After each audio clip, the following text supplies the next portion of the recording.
সংরক্ষিত নারী আসন 100 করতে একমত বেশিরভাগ দল। ঐকমত্য কমিশনের বৈঠক শেষে জানিয়েছেন সালাউদ্দিন আহমেদ। সময় মতোই নির্বাচন হবার আশা আমির খসরুর। জুলাই গণহত্যার বিচারে দ্বিতীয় ট্রাইব্যুনালের কাজ শুরু। শেখ হাসিনাকে আত্মসমর্পণের নির্দেশ দিয়ে বিজ্ঞপ্তি জারি। মেয়র পদে তার শপথের বিষয়ে মিথ্যা তথ্য দিয়ে জনগণকে বিভ্রান্ত করেছেন উপদেষ্টা আসিফ মাহমুদ। অভিযোগ ইশরাক হোসেনের। ইরান ইসরায়েল পাল্টাপাল্টি হামলা চলছেই। যুদ্ধবিরতির আহ্বান রাশিয়া, ফ্রান্স, তুরস্কের। সমস্যা পুরোপুরি সমাধানের ইঙ্গিত ট্রাম্পের। ইরানে থাকা বাংলাদেশিদের নিরাপদ স্থানে সরিয়ে নিতে কাজ করছে সরকার, জানিয়েছেন পররাষ্ট্র সচিব। আপাতত জ্বালানির দাম বাড়ছে না, আশ্বাস অর্থ উপদেষ্টার। দেখছিলেন ক্রাউন সিমেন্ট সংবাদ শিরোনাম। এবারে বিস্তারিত। সংবিধানের 70 অনুচ্ছেদ পরিবর্তনের ক্ষেত্রে অর্থ বিল ও আস্থা ভোট বহাল থাকছে। এছাড়া দ্বিকক্ষ বিশিষ্ট পার্লামেন্ট, প্রধান বিচারপতি নিয়োগ, সংসদের সংরক্ষিত নারী আসন 100 করার বিষয়ে অধিকাংশ রাজনৈতিক দল ঐকমত্যে পৌঁছেছে। এদিকে জামাতে ইসলামী আগামীকাল আলোচনায় যোগ দেবে বলে বৈঠক শেষে ব্রিফিংয়ে জানিয়েছেন প্রধান উপদেষ্টার প্রেস সচিব শফিকুল আলম। তিনি বলেন, গণ অভ্যুত্থানে অংশ নেওয়া সব দলের প্রতি অন্তর্বর্তী সরকার সম্পূর্ণ নিরপেক্ষ। রিপোর্ট সৈয়দ আব্দুল মুহিতের। রাজধানীর ফরেন সার্ভিস একাডেমিতে রাজনৈতিক দলগুলোর সাথে দ্বিতীয় পর্যায়ে বৈঠকে বসে ঐকমত্য কমিশন। মঙ্গলবার সভার আলোচ্য বিষয় ছিল সংবিধানের 70 অনুচ্ছেদ, সংসদে নারীর প্রতিনিধিত্ব, স্থায়ী কমিটির সভাপতি মনোনয়ন, দ্বিকক্ষ বিশিষ্ট সংসদ এবং প্রধান বিচারপতি নিয়োগ প্রক্রিয়া। দিনভর আলোচনায় রাজনৈতিক দলগুলো 70 অনুচ্ছেদে অর্থ বিল, আস্থা ভোটের ব্যবস্থা রেখে সংবিধান সংশোধনে একমত হয়।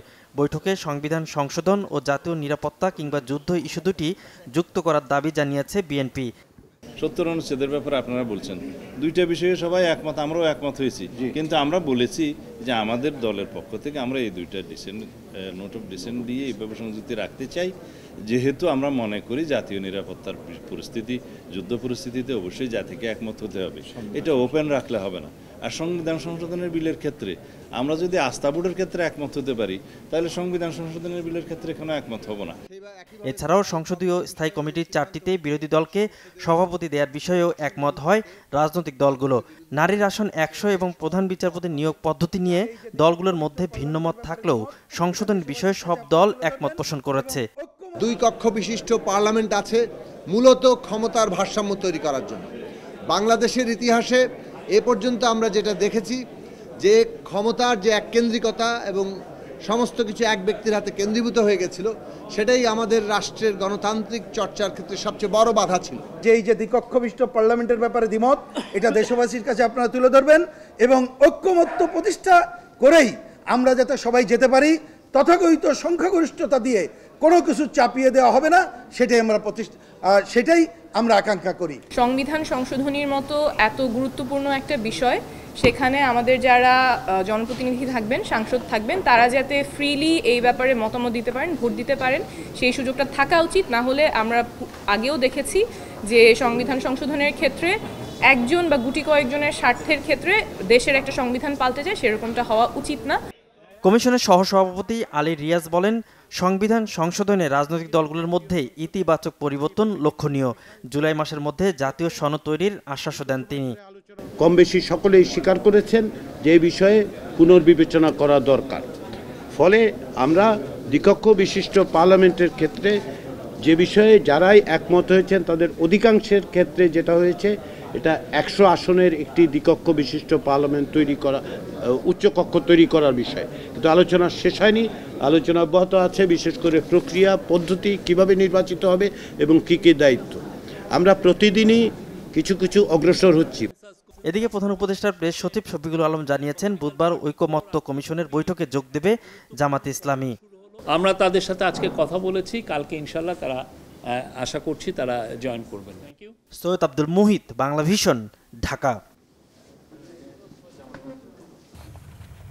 এদিকে বিএনপির স্থায়ী কমিটির সদস্য আমির খসরু মাহমুদ চৌধুরী বলেছেন, সময় মতো দেশে নির্বাচন হবে। নির্বাচনের রোডম্যাপ ঘোষণার ব্যাপারে ধৈর্য ধরার আহ্বান জানিয়ে তিনি বলেন, আন্তর্জাতিক পরিস্থিতির সঙ্গে বাংলাদেশের নির্বাচনের কোনো সম্পর্ক নেই। গুলশানে বিএনপি চেয়ারপারসনের কার্যালয়ে মহাসচিব মির্জা ফখরুল ইসলাম আলমগীরের নেতৃত্বে দলের প্রতিনিধি দলের সঙ্গে বৈঠক করেন বাংলাদেশে নিযুক্ত ব্রাজিলের রাষ্ট্রদূত পাওলো ফার্নান্দো ডায়াস ফেরেস। সকাল 11টায় শুরু হয়ে বৈঠকটি স্থায়ী হয় প্রায় 1.5 ঘণ্টা। বৈঠক শেষে আমির খসরু মাহমুদ চৌধুরী বলেন, আগামী দিনে নির্বাচিত সরকার ক্ষমতায় এলে ব্রাজিলের সঙ্গে ক্রীড়া সহ কোনো খাতে কাজ করা যায় তা নিয়ে আলোচনা হয়েছে বৈঠকে। সাংবাদিকদের প্রশ্নের জবাবে বিএনপির এই নেতা বলেন, আন্তর্জাতিক যে কোনো অস্থিরতার প্রভাব মোকাবেলায় নির্বাচিত সরকার বেশি দক্ষতা দেখাতে পারে। রমজানের আগে নির্বাচনের ব্যাপারে জাতীয় ঐকমত্য আছে বলেও জানান তিনি। নির্বাচনের রোডম্যাপ ঘোষণায় ইসির সঙ্গে সরকার আলোচনা করবে বলেও আশা প্রকাশ করেন বিএনপির এই নেতা। খুবই সুষ্ঠু একটা বিবেচনা প্রসূত আলাপ আলোচনা হয়েছে, কথাবার্তা হয়েছে, সিদ্ধান্ত হয়েছে। আমরা একটু ধৈর্য সহকারে এগোতে থাকি। আমি মনে করি সব কিছু সমাধান আগামী দিনে হবে এবং সময় মতো দেশে নির্বাচন হবে, দেশে গণতন্ত্র ফিরে আসবে, জনগণের যে ভোটাধিকার, মানবাধিকার, তার মালিকানা ফিরে পাওয়ার যে যার জন্য এত ত্যাগ স্বীকার করেছি আমরা এতদিন, সেটা আমরা সময় মতো হয়ে যাবে এবং দেশ সেদিকেই যাচ্ছে, সেটা আমরা বিশ্বাস করি। আন্তর্জাতিক পরিস্থিতির সাথে আমাদের নির্বাচনের তো কোনো সম্পর্ক নেই। নির্বাচনটা আমাদের অভ্যন্তরীণ ব্যাপার, এটার সাথে আন্তর্জাতিক পরিস্থিতির কোনো সম্পর্ক নেই, কোনো কারণ নেই। প্রধান উপদেষ্টা ডক্টর মোহাম্মদ ইউনূস বলেছেন, অস্থির সময়ের পর বর্তমানে একাধিক গুরুত্বপূর্ণ পরিবর্তনের মধ্য দিয়ে যাচ্ছে বাংলাদেশ। একটি সুষ্ঠু উত্তরণ নিশ্চিত করতে সব রাজনৈতিক দলের সঙ্গে ঘনিষ্ঠভাবে কাজ করছে সরকার। বাংলাদেশে নবনিযুক্ত অস্ট্রেলিয়ান হাইকমিশনার সুসান রয়েলের সঙ্গে বৈঠকে এ তথ্য জানান প্রধান উপদেষ্টা। সাক্ষাৎকালে অন্তর্বর্তী সরকারের চলমান সংস্কার কার্যক্রম, নির্বাচন প্রস্তুতি, দ্বিপাক্ষিক বাণিজ্য সম্প্রসারণ ও রোহিঙ্গা সংকট নিয়ে আলোচনা করেন প্রধান উপদেষ্টা। বলেন, সংবিধান, বিচার ব্যবস্থা ও প্রশাসনিক সংস্কারের উপর গুরুত্ব দিচ্ছে অন্তর্বর্তী সরকার, কারণ এগুলোই শক্তিশালী বাংলাদেশ গড়ার ভিত্তি। জানান, ঐতিহাসিক জুলাই অভ্যুত্থানের বার্ষিকীতে জুলাই সনদ ঘোষণা করা হবে। এ সময় বাংলাদেশের নির্বাচন কমিশনের প্রাতিষ্ঠানিক, কারিগরি ও পরিচালনাগত সক্ষমতা বৃদ্ধিতে ইউএনডিপির মাধ্যমে 20 লাখ অস্ট্রেলিয়ান ডলার প্রদানের কথা উল্লেখ করেন কমিশনার সুসান রায়। রোহিঙ্গা ইস্যুতে মানবিক সহায়তা আহ্বানের প্রতি উত্তরে হাইকমিশনার বলেন, মিয়ানমারে পরিস্থিতি অনুকূল হলে মর্যাদাপূর্ণ টেকসই প্রত্যাবাসনে বাংলাদেশের পাশে থাকবে অস্ট্রেলিয়া।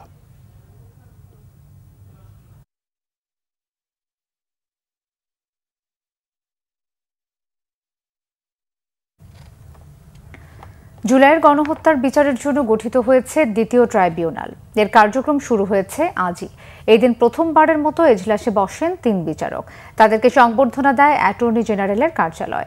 এ সময় ট্রাইব্যুনাল 2 এর চেয়ারম্যান বিচারপতি নজরুল ইসলাম চৌধুরী বলেন, কোনো ভয়ভীতি দেখিয়ে ন্যায় বিচার থেকে সরানো যাবে না। এদিকে শেখ হাসিনা ও আসাদুজ্জামান কামাল সহ 12 জনকে আত্মসমর্পণের নির্দেশ দিয়ে বিজ্ঞপ্তি জারি করেছে ট্রাইব্যুনাল 1। রিপোর্ট ফরুক বাবুর। জুলাই গণ অভ্যুত্থানের হত্যার বিচারে কমাস ধরেই কাজ করছে একটি ট্রাইব্যুনাল, কিন্তু অসংখ্য মামলা থাকায় ট্রাইব্যুনালের সংখ্যা বাড়ানোর কথা হচ্ছিল। অবশেষে প্রায় 11 মাস পর বিচারের জন্য যাত্রা শুরু হলো আন্তর্জাতিক অপরাধ ট্রাইব্যুনাল 2। মঙ্গলবার প্রথমবারের মতো এজলাসে বসা 3 বিচারককে সংবর্ধনা দেওয়া হয়। সে সময় অ্যাটর্নি জেনারেল মোহাম্মদ আসাদুজ্জামান বলেন, বিচারের মান নিয়ে যাতে কেউ প্রশ্ন তুলতে না পারে তা নিশ্চিত করতে হবে। আমরা দেখতে চাই এই বিচার প্রক্রিয়া ইন্টারন্যাশনাল স্ট্যান্ডার্ডের হয়।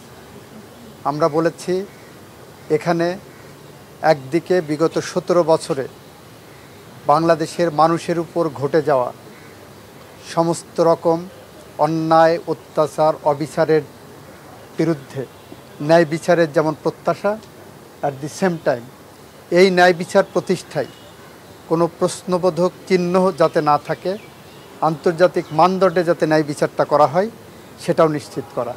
এ সময় চিফ প্রসিকিউটর বলেন, গত 16 বছরে ঘটে যাওয়া সব অপরাধের ন্যায় বিচার নিশ্চিত করতে হবে। ট্রাইব্যুনাল 2 এর চেয়ারম্যান বিচারপতি নজরুল ইসলাম চৌধুরী জানান, বিচারকে ভিন্ন পথে নিতে হুমকি দিয়ে, ভয় দেখিয়ে লাভ হবে না। তিনি বলেন, ফ্যাসিস্ট গ্রুপ আক্রমণ করার চেষ্টা করছে। দ্বিতীয় ট্রাইব্যুনালের মাননীয় চেয়ারম্যান তিনি বলেছেন যে তারা এখানে এসেছেন জাতীয় একটা বড় দায়িত্ব মনে করে এবং তারা জানেন যে তাদেরকে এখানে ন্যায় বিচার করতে হবে এবং এই ন্যায় বিচার করতে গেলে তাদেরকে নানান ধরনের ভয় ভীতি, হুমকি ধামকি হয়তো মোকাবেলা করতে হবে, কিন্তু কোনো ধরনের হুমকি, নিরাপত্তার সংকটে তারা ভীত নন তারা ন্যায় বিচার প্রতিষ্ঠা করতে দৃঢ় প্রতিজ্ঞ। এদিকে গণহত্যা মামলায় সাবেক প্রধানমন্ত্রী শেখ হাসিনা ও সাবেক স্বরাষ্ট্রমন্ত্রী আসাদুজ্জামান কামাল সহ 12 জনকে 24 জুন আত্মসমর্পণের নির্দেশ দিয়ে পত্রিকায় বিজ্ঞপ্তি জারি করেছে ট্রাইব্যুনাল 1। বিজ্ঞপ্তিতে বলা হয়েছে ওই দিন হাজির না হলে তাদের অনুপস্থিতিতে বিচার কাজ সম্পন্ন করা হবে। ফররুখ বাবু, বাংলা ভিশন, ঢাকা। বিএনপির সিনিয়র যুগ্ম মহাসচিব রুহুল কবির রিজভী আহমেদ বলেছেন, শেখ হাসিনা নিজের ইচ্ছে মতো ইতিহাস রচনা করেছেন, স্কুলের পাঠ্য বই সংশোধন করেছেন। পৃথিবীর কোনো গণতান্ত্রিক দেশে কখনো তা সম্ভব নয় বলে মন্তব্য করেন তিনি। মঙ্গলবার বিকেলে রাজধানীর জিয়া উদ্যানে বৃক্ষরোপণ কর্মসূচিতে রুহুল কবির রিজভী একথা বলেন। বিএনপির ভারপ্রাপ্ত চেয়ারম্যান তারেক রহমানের স্ত্রী ডক্টর জুবাইদা রহমানের জন্মদিন উপলক্ষে আমরা বিএনপি পরিবার রাজধানীতে 2 দিনের বৃক্ষরোপণ কর্মসূচির আয়োজন করে। কর্মসূচির উদ্বোধন করে রিজভী বলেন, দেশে প্রকৃত গণতন্ত্র ফিরে এলে সঠিক ইতিহাস রচিত হবে। পরে নেতাকর্মীদের সাথে নিয়ে বিএনপির প্রতিষ্ঠাতা শহীদ রাষ্ট্রপতি জিয়া রহমানের কবর জিয়ারত শেষে মোনাজাত করেন রিজভী।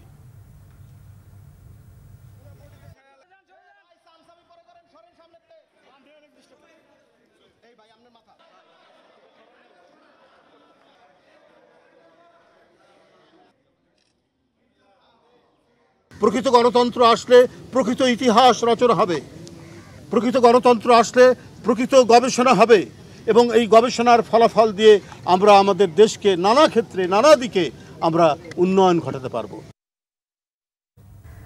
ঢাকাবাসীর ব্যানারে আজও নগর ভবনে গণঅবস্থান কর্মসূচি পালন করেছেন বিএনপি নেতা ইশরাক হোসেনের কর্মী সমর্থকরা। কর্মসূচিতে যোগ দিয়ে ইশরাক হোসেন বলেন, শপথ গ্রহণের আগ পর্যন্ত তিনি মেয়রের দায়িত্ব নেবেন না। গণমাধ্যমে তার বিরুদ্ধে বিভ্রান্তিমূলক তথ্য দেওয়ার অভিযোগ তুলে স্থানীয় সরকার উপদেষ্টার পদত্যাগের দাবিও জানান বিএনপির এই নেতা। বিস্তারিত ফজলে রাব্বির প্রতিবেদনে। পূর্ব ঘোষণা অনুযায়ী ঢাকা দক্ষিণ সিটি কর্পোরেশনের সামনে মঙ্গলবার গণঅবস্থান কর্মসূচি পালন করেছে বিএনপি নেতা ইশরাক হোসেনের সমর্থকরা। সকাল থেকেই বিএনপির বিভিন্ন ওয়ার্ডের নেতাকর্মীরা ছোট ছোট মিছিল নিয়ে যোগ দেন আন্দোলনে। ইশরাক হোসেনকে দ্রুত শপথ পড়িয়ে মেয়রের দায়িত্ব বুঝে দেওয়ার দাবি তাদের। আপনি এমপি পাশ করলেন, এখন আমার ইগো আছে, আমার সুযোগ আছে শপথ পড়ানোর, আমি আপনাকে শপথ পড়াবো না, তাহলে আপনার অবস্থা কি হবে? ওনারা তো সেই রাস্তা তৈরি করতেছে। এই যে সরকারের উপদেষ্টা আসিফ, সে এই নগর ভবনটাকে দখল করে রেখেছে, তার তো এই নগর ভবনে থাকার কথা না। আজকে এই নগর ভবনটাকে লুটে পুটে খাচ্ছে। জনগণের ঢাকাবাসীর দাবি একটাই, যে এই ঢাকাবাসীর এই ঢাকা দক্ষিণের উন্নয়নের জন্য মেয়র ইশরাকের হাতেই ক্ষমতা বুঝিয়ে দেওয়া উচিত। দুপুরে গণ অবস্থান কর্মসূচিতে যোগ দিয়ে বিএনপি নেতা ইশরাক হোসেন বলেন, স্থানীয় সরকারের আইন অনুযায়ী শপথ গ্রহণের আগ পর্যন্ত মেয়রের দায়িত্ব নেবেন না তিনি।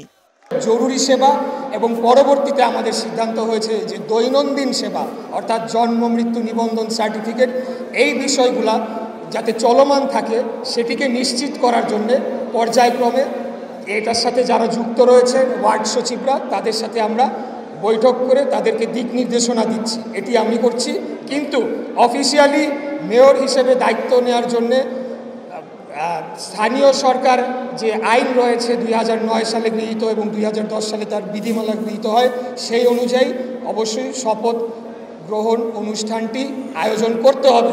বিশ্বাস করেন, যদি ওইটা না থাকতো আমি এতদিন মেয়রের পদবি নিয়ে বসে হতাম। অন্তর্বর্তীকালীন সরকারের কেউ কেউ গণমাধ্যমে বিভ্রান্তিমূলক তথ্য প্রচার করছেন বলেও এ সময় তিনি অভিযোগ করেন।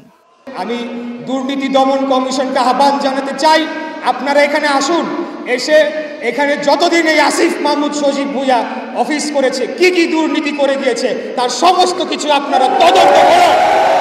এদিন নগর ভবনের সভাকক্ষে ঢাকা দক্ষিণ সিটির সকল ওয়ার্ড সচিবদের সঙ্গে ডেঙ্গু নিধনে মতবিনিময় সভা করেন বিএনপির এই নেতা। Fazle Rabbi, Bangla Vision, Dhaka. Iran Israel প্রসঙ্গ। পঞ্চম দিনের মতো ইরান ও ইসরায়েলের মধ্যে পাল্টাপাল্টি হামলা চলছে। ইসরায়েলের মাটিতে সবচেয়ে বড় মিসাইল হামলার দাবি করেছে তেহরান। তেহরানে চলছে নেতানিয়াহু বাহিনীর পাল্টা হামলা। মার্কিন প্রেসিডেন্ট ডোনাল্ড ট্রাম্প দ্রুত তেহরান খালি করার হুঁশিয়ারি দিয়েছেন। G7 সম্মেলন শেষ না হতেই যুক্তরাষ্ট্রে ফিরে নিরাপত্তা দলের বৈঠক ডাকেন ট্রাম্প। শহীদ আরাফাতের ডেস্ক রিপোর্ট। ইসরায়েলের মাটিতে ইতিহাসের সবচেয়ে বড় এবং সবচেয়ে তীব্র মিসাইল হামলা চালিয়েছে ইরান। ইরানের রাষ্ট্রীয় টেলিভিশনে ইসরায়েলি হামলার পর প্রতিশোধ নিতে এই হামলা শুরু করে তেহরান। নবম ধাপের এই হামলায় তেল আবিব ও বন্দরনগরী হাইফাকে লক্ষ্য করে মিসাইল ও ড্রোন ছোড়া হয়। হামলার ভয়ে প্রাণে বাঁচতে আগেই আশ্রয় কেন্দ্রগুলোতে ছুটে যান সাধারণ ইসরায়েলিরা। পূর্বাঞ্চল সহ ইরান জুড়ে ব্যাপক হামলা চালাচ্ছে ইসরায়েলের বাহিনী। এরই মধ্যে রাজধানী তেহরান থেকে বাসিন্দাদের অন্যত্র সরে যাওয়ার হুঁশিয়ারি দিয়েছেন মার্কিন প্রেসিডেন্ট ডোনাল্ড ট্রাম্প। সামাজিক যোগাযোগ মাধ্যমে দেয়া এক পোস্টে ট্রাম্প বলেন, যুক্তরাষ্ট্রে দেয়া পারমাণবিক চুক্তিতে ইরানের স্বাক্ষর করা উচিত ছিল। তেহরানে কোনো ধরনের পারমাণবিক অস্ত্র থাকতে পারে না বলেও মন্তব্য করেন ট্রাম্প। এখনও চুক্তির সুযোগ আছে বলে এক বিবৃতিতে জানিয়েছে পেন্টাগন কর্মকর্তারা। মধ্যপ্রাচ্য পরিস্থিতিকে আমলে নিয়ে কানাডায় চলতি G7 সম্মেলন সংক্ষিপ্ত করে যুক্তরাষ্ট্রে ফিরে এসেছেন মার্কিন প্রেসিডেন্ট ডোনাল্ড ট্রাম্প। দেশে ফিরেই হোয়াইট হাউসে নিরাপত্তা দলের সাথে বৈঠক ডাকেন। এতে বিশ্লেষকদের শঙ্কা, ইসরায়েল ইরানের সাথে চলতি সংঘাতে জড়িয়ে যেতে পারে যুক্তরাষ্ট্র।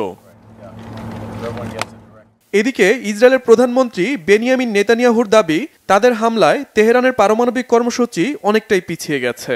ইরানের সর্বোচ্চ নেতা আয়াতুল্লাহ আলী খামেনিকে হত্যার মাধ্যমে এ সংঘাতের সমাপ্তি হতে পারে বলেও মন্তব্য করেন নেতানিয়াহু। ইরান ইসরায়েলের মধ্যে অস্ত্রবিরতি কার্যকরে যুক্তরাষ্ট্রকে এগিয়ে আসার আহ্বান জানিয়েছেন ফ্রান্সের প্রেসিডেন্ট ইমানুয়েল ম্যাক্রো। এছাড়া চলতি সংঘাত বন্ধের আহ্বান জানিয়েছেন রাশিয়ার প্রেসিডেন্ট ভ্লাদিমির পুতিন ও তুরস্কের president Recep Tayyip Erdogan. Shahid Arafat, Bangla Vision news desk. Iran ও ইসরায়েলের মধ্যে যুদ্ধবিরতি নয়, এর চেয়েও ভালো কিছু বা বড় কিছু ঘটবে বলে মন্তব্য করেছেন মার্কিন প্রেসিডেন্ট ডোনাল্ড ট্রাম্প। জানান, এই সংঘাতের কাঙ্ক্ষিত পরিণতি চান তিনি। তবে কাঙ্ক্ষিত পরিণতি বলতে তেহরান ধ্বংস নাকি খামেনি সরকারের পতন, কোনটি চান তা পরিষ্কার করেননি প্রেসিডেন্ট ট্রাম্প।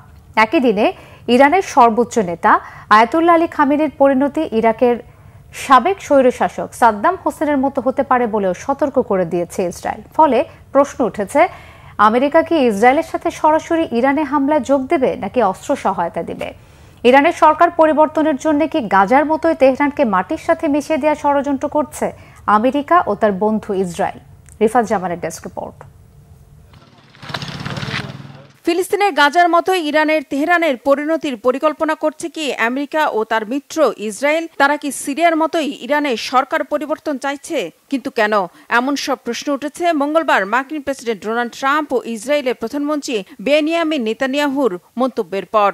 মঙ্গলবার মার্কিন প্রেসিডেন্ট জানান, আগামী 48 ঘন্টার মধ্যে পরিষ্কার হবে ইরানের উপর ইসরায়েলি হামলা বাড়বে নাকি কমবে। G7 সম্মেলন শেষে দেশে ফেরার পথে সাংবাদিকদের তিনি জানান, ইরান ও ইসরায়েলের মধ্যে যুদ্ধবিরতি নয়, এর চেয়েও ভালো কিছু বা বড় কিছু ঘটবে। বলেন, এই সংঘাতের কাঙ্ক্ষিত পরিণতি চান তিনি। তবে কাঙ্ক্ষিত পরিণতি বলতে তেহরান ধ্বংস নাকি খামেনি সরকারের পতন, কোনটি চান তা পরিষ্কার করেননি প্রেসিডেন্ট ট্রাম্প। সেই সাথে চলমান ইরান ইসরায়েল সংঘাতে আমেরিকা যোগ দিবে কিনা তাও পরিষ্কার করেননি তিনি। পরে নিজের সামাজিক যোগাযোগ মাধ্যম সোশ্যাল ট্রুথে এক পোস্টে প্রেসিডেন্ট ট্রাম্প বলেন, যুদ্ধবিরতির আলোচনার জন্য তিনি এখনও ইরানের সাথে যোগাযোগ করেননি। যুক্তরাষ্ট্রের সাথে চুক্তি করে দেশটির সবার প্রাণ রক্ষার জন্য ইরানের প্রতি আহ্বান জানিয়েছেন তিনি। সাফ জানিয়ে দেন, ইরানের একটিও পরমাণু অস্ত্র থাকবে না, সব নিশ্চিহ্ন হয়ে যাবে। ইরানিদের তেহরান ছেড়ে যাওয়ার জন্য সতর্ক করেছেন মার্কিন প্রেসিডেন্ট।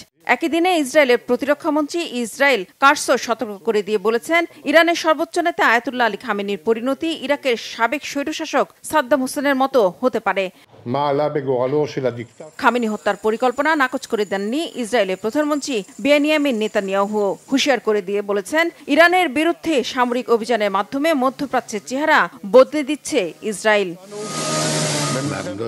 বিশ্লেষকরা বলছেন, ইসরায়েল ও আমেরিকার সরকার প্রধানদের এমন মন্তব্যে অনেকটাই পরিষ্কার, ইরানের বর্তমান খামেনি প্রশাসনকে উৎখাতের মধ্য দিয়ে মধ্যপ্রাচ্যে আদতে নিজেদের শত্রুপক্ষ একেবারেই শেষ করে দিতে চায় তারা। কারণ ইসরায়েলের বিপক্ষে জোরালো অবস্থান নেয়ার একমাত্র শক্তি এখন ইরান, যাদের কাছে পরমাণু অস্ত্র রয়েছে বলে শঙ্কা করছে ইসরায়েল। তাই ইরানের খামেনি প্রশাসনকে উৎখাত করে দিতে পারলে মধ্যপ্রাচ্যে ইসরায়েলের আর কোনো শত্রু বা হুমকি থাকবে না। থাকবে না ফিলিস্তিনিদের মতো নিপীড়িত মুসলিমদের পক্ষে কথা বলার কেউ। আর ইরান দুর্বল হলে স্বাভাবিকভাবে পতন ঘটবে হামাস, হুতি বা হিজবুল্লাহর মতো ইরান সমর্থিত সশস্ত্র গোষ্ঠীগুলোর। আর এসব কারণেই ইসরায়েল হঠাৎ বিনা উস্কানিতে ইরানে হামলা চালিয়েছে বলে মনে করছেন বিশ্লেষকরা।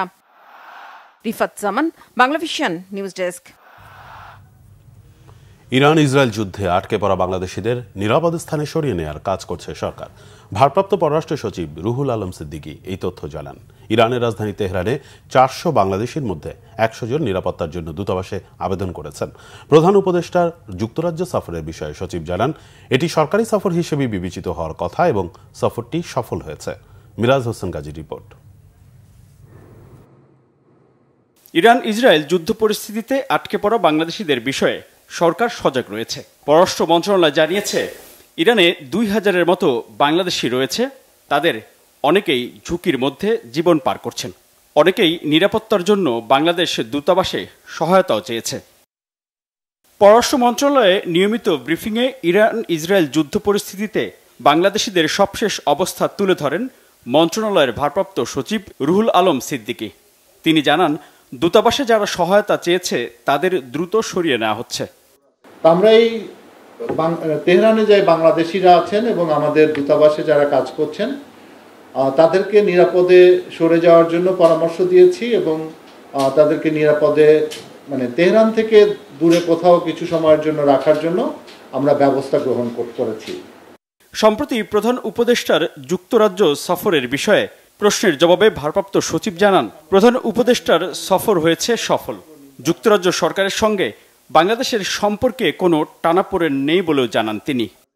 তখনও তাকে বলা হয়েছিল যে এটি একটি সরকারি সফর এবং সরকারি সফরে আমরা যে বিষয়গুলোকে নিশ্চিত ধরেই নিই, তার মধ্যে দুদেশের মধ্যে প্রধানমন্ত্রী পর্যায়ে বৈঠক হবে এবং আমার জানা মতে আমরা যখন পর্যন্ত মাননীয় প্রধান উপদেষ্টা লন্ডনে পৌঁছেছেন ততক্ষণ পর্যন্ত এই বৈঠকটি হওয়ার বিষয়টি ছিল, শুধু সময়টি নির্ধারণ করা হয় নাই।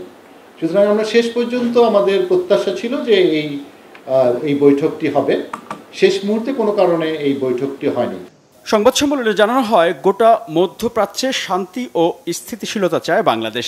তবে ইরান ইসরায়েল যুদ্ধের বিষয়ে এখনই জাতিসংঘের সহায়তা আহ্বানের চিন্তা করছে না বাংলাদেশ। মিরাজ হোসেন গাজী, বাংলা ভিশন, ঢাকা।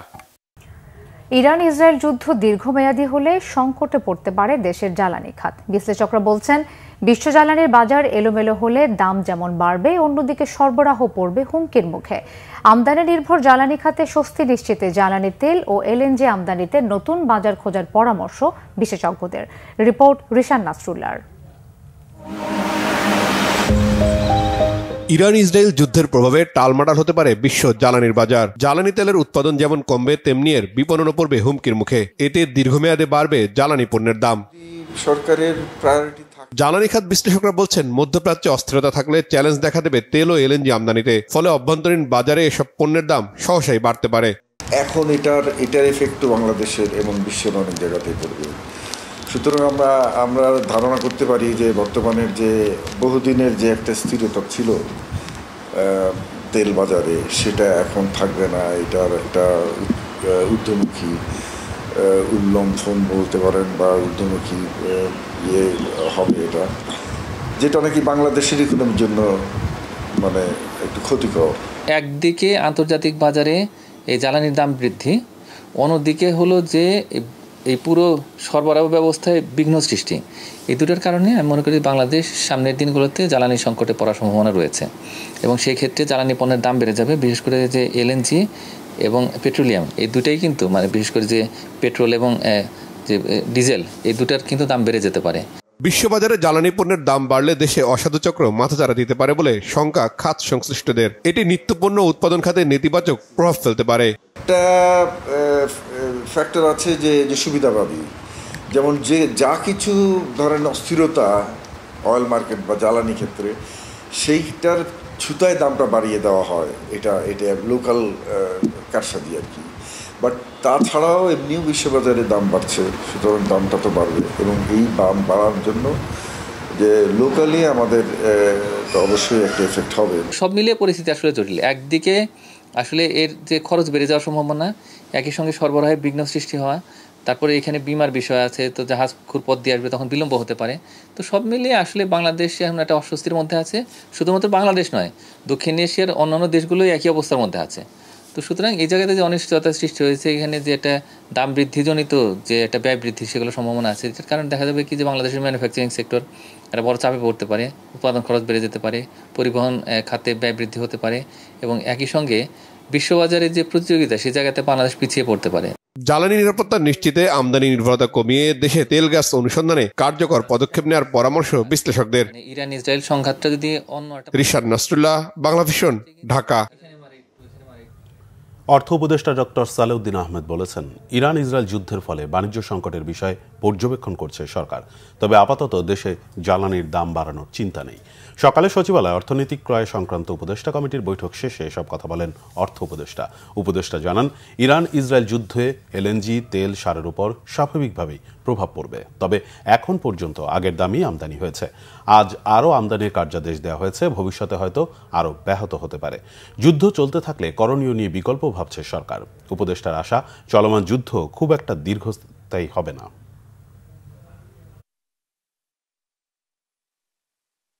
আমরা অ্যাপ্রুভ করলাম এলএনজি সার আনার ব্যাপারে, তো যে প্রাইসে করেছে ওরা ইমিডিয়েটলি আজকে তো অর্ডার চলে আসবে, কিন্তু ভবিষ্যৎ যখন কোটেশন আনবো তখন হয়তো কিছুটা রিফ্লেক্ট করবে।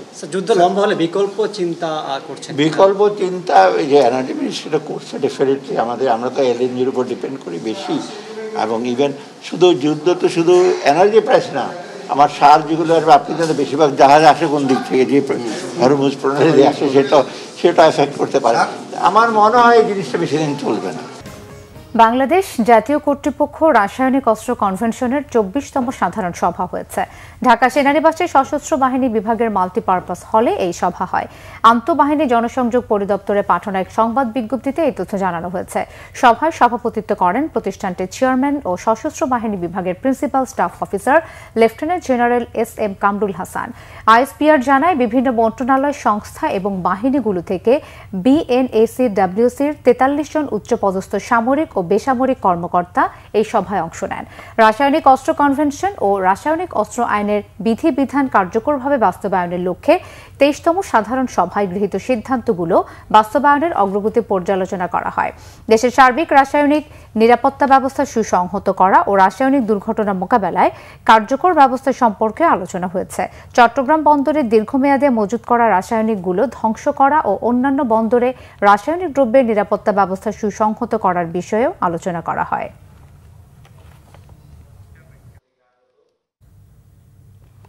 অডিটরদের ব্যর্থতায় দেশ থেকে $17 বিলিয়ন বা 2 লাখ কোটি টাকা পাচার সহজ হয়েছে বলে দাবি করেছে institute of cost and management accountants Bangladesh. সকালে রাজধানীর পল্টনে ইআরএফ মিলনায়তনে এক সংবাদ সম্মেলনে দাবি করেন প্রতিষ্ঠানটির সভাপতি মাহতাবউদ্দিন আহমেদ। সংবাদ সম্মেলনে আইসিএমএবি নেতাদের দাবি, নিরীক্ষা দুর্বলতার সুযোগে ব্যাংক, আর্থিক খাত ও পুঁজিবাজার থেকে অর্থ হাতিয়ে নেওয়া সহজ হচ্ছে। মানসম্মত নিরীক্ষা হলে খেলাপি ঋণ 4 লাখ কোটি টাকা ছাড়িয়ে যেত না। প্রতিষ্ঠানটির নেতারা জানান, দেশে অডিট প্রতিষ্ঠানের সংখ্যা প্রায় 3000, যেখানে নেপালে তা 9000, পাকিস্তানে 10,000-এরও বেশি। এ অবস্থায় কোম্পানি আইনে যেসব প্রতিষ্ঠানে সিএ এবং সিএমএ প্রতিষ্ঠান অডিট করে না, তাদেরও নিরীক্ষার সুযোগ দেওয়ার আহ্বান আইসিএমএবির। এজন্য অর্থ বিল পাশ হওয়ার আগেই নিরীক্ষা ব্যবস্থার উন্নয়নে আইন সংশোধনের দাবি জানান তারা। এককভাবে দায়ী না হলেও দেশের অডিটররা অর্থ পাচার ও ঋণ খেলাপিতার দায় এড়াতে পারেন না বলে মন্তব্য তাদের। জিনিসটা তুলে ধরি, তাহলে যে $17 বিলিয়ন সাইফন হয়ে যাচ্ছে, এই ধরনের ঘটনা কিন্তু ঘটতে পারে না। আমাদের এখন এখানে দেখা যাচ্ছে, আমি 2 দিন আগে একটা রিপোর্ট দেখছিলাম, 4,20,000 কোটি টাকা নন পারফর্মিং লোন করেছে, যেটা হচ্ছে 25% অফ প্রায় 25% অফ টোটাল লোন যেটা ডিসবার্স করা হয়েছে। এই যে ঘটনাগুলো ঘটছে, তারপর আবার এটাও শুধু শেষ না। আমরা যদি বাংলাদেশ ঢাকা স্টক এক্সচেঞ্জ বা বিসেকের যে লিস্টেড কোম্পানিগুলো ধরি, এই যে এত করাপশন ধরা পড়েছে, যেটা আমরা পত্রিকার 2 দিন পরপরই দেখি, এটা কিভাবে সম্ভব? আমরা যদি অডিটরের ঠিকমতো রিপোর্ট দিয়ে থাকি, সেই ক্ষেত্রে কিন্তু এই ধরনের ঘটনা ঘটতে পারতো না। নৈতিক স্খলনের অভিযোগে এনসিপির যুগ্ম আহ্বায়ক সারোয়ার তুষারকে কারণ দর্শানোর নোটিশ দিয়েছে জাতীয় নাগরিক পার্টি। আগামী 5 দিনের মধ্যে তাকে অভিযোগের বিষয়ে লিখিত ব্যাখ্যা দিতে বলা হয়েছে। পাশাপাশি বিষয়টি নিষ্পত্তি হওয়ার আগ পর্যন্ত এনসিপির সব সাংগঠনিক কার্যক্রম থেকে বিরত থাকতে বলা হয়েছে সারোয়ার তুষারকে। বেলা 2:30টার দিকে এক সংবাদ বিজ্ঞপ্তিতে কারণ দর্শানোর নোটিশ দেওয়ার বিষয়টি নিশ্চিত করেছে এনসিপি। দলের পক্ষ থেকে এনসিপির যুগ্ম সদস্য সচিব সালেউদ্দিন সিফাত বিজ্ঞপ্তিটি গণমাধ্যমে পাঠিয়েছেন। গেল সোমবার এনসিপির নেতা সারোয়ার তুষারের সঙ্গে দলটির একজন কেন্দ্রীয় নেত্রীর কথোপকথনের একটি অডিও সামাজিক যোগাযোগ মাধ্যমে ভাইরাল হলে ব্যাপক আলোচনা সমালোচনা সৃষ্টি হয়েছে। তুষারের দাবি, সামাজিক যোগাযোগ মাধ্যমে যে ট্রায়াল হয়েছে বা হচ্ছে সেটা পরিকল্পিত ও উদ্দেশ্য প্রণোদিত।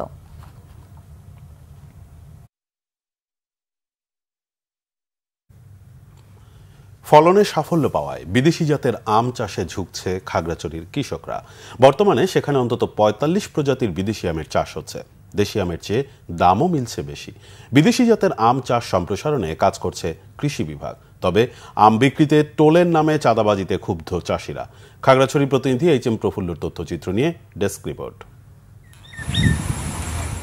খাগড়াছড়ি সদর উপজেলার কৃষক মংসিতু চৌধুরীর ৩০ একর বাগানে থোকায় থোকায় ঝুলছে আমেরিকান পামলার, সূর্য ডিম, আম্রপালি, অস্টিন চাকাপাত, রেড আইভরি, রেড বানানা, কিউজাই, রেড লেডি, আপেল, ম্যাঙ্গো সহ দেশি বিদেশি ৪৫ প্রজাতির আম।